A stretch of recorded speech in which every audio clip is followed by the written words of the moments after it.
maalin baa jirtay aan xanuustay marka waxaa dhacday xaqiiqatan in wax kasta la ii keeno raashin waa la ag fadhiyaa waan jiifaa laakiin waa la fahmi lahay saaxiibkan waxaa hayay dareen ah in uu rabay guur marka dee guur gabdho 100 gabdhood ba meesha jooga laakiin hiba ku dhex jirtay 100 gabdhood ma fahmi marka hiba way timid way fiirisay 100 qof baa soo ziyaartay way iska noqdeen laakiin ziyaarada hiba way ka duwanaa ziyaaradaas hoos markay soo salaamu calaykum ay hoos soo tiri dadka baan maqlay codkeedii markaasaan idhi waaw hiba soo gashay marka qofka aad raacaysa dooranayso waa inaad quality ku doorato moqto iska raaco ma qof kasta gabadh kasta iska guurso ma moqto way timiday way aragtay xaaladeedii oo aan fiicnayn deeto way noqotay waxay doontay raashinadan aniga ugu jeclaa iyo daawo sharoobo iyo kiniin marka kharash badan bay gelisay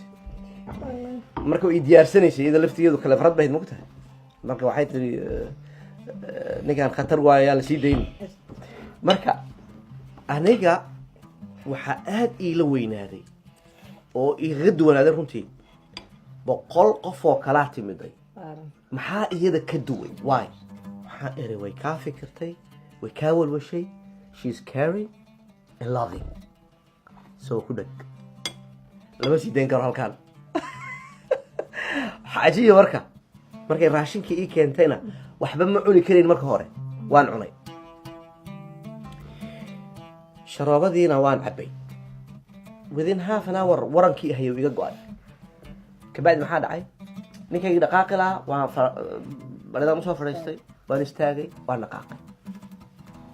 gabadh kastoo timaada waan barbar dhigaa un hibo waxay noqotaan waxaan jirin batani mafahad marka hiba waxay ahayd waa magaceedana eeg hiba baa la gift marka waxaan arkaa gift ka yimid sabadina jazaak allah khair nolol cajiib aan soo martay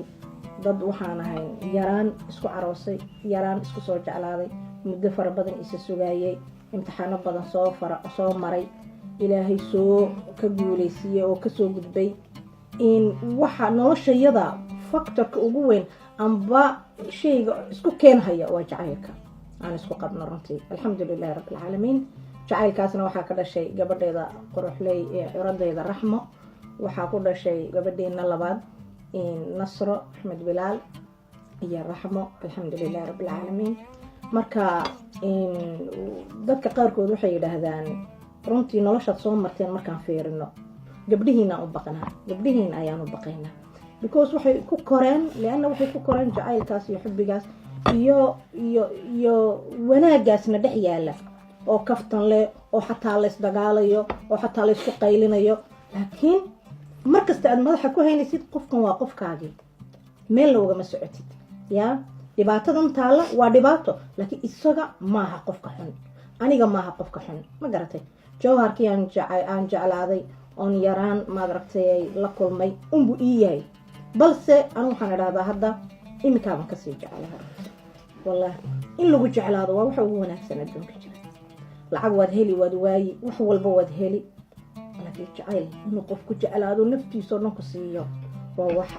aanan fududayn ilaahay baan qofka siin karaa aan islaahay anigu alxamdulillaah rabbil caalamiin waxaan dhahaa saaxiibadayda nolosha ku tilmaamay yani ma aha xaas ma aha way dhaafsan tahay colleague baan nahay team baan isku nahay waa wada shaqaynaa gabdhahan baan wada korsanaa wada socodka wada jirka wada samaynta mawduucan inaan ka wada shaqayno guryaha aan dhisno jiilaan soo saarno taasaan kaga duwannahay dad kale hiba oo mutacalimada oo wax taqaano wax baratay oo research samaysa aniga oo macallin oo wax raadiya in aan dariiqa dacwada aan ku heshiinay taasaan ilaahay ugu mahadinaya subxaana wa tacaala nimcadda uu ilaahay isiiyey bacda alislaam iyo iimaanka waa axmed jawhar wallahi been markuu sheegay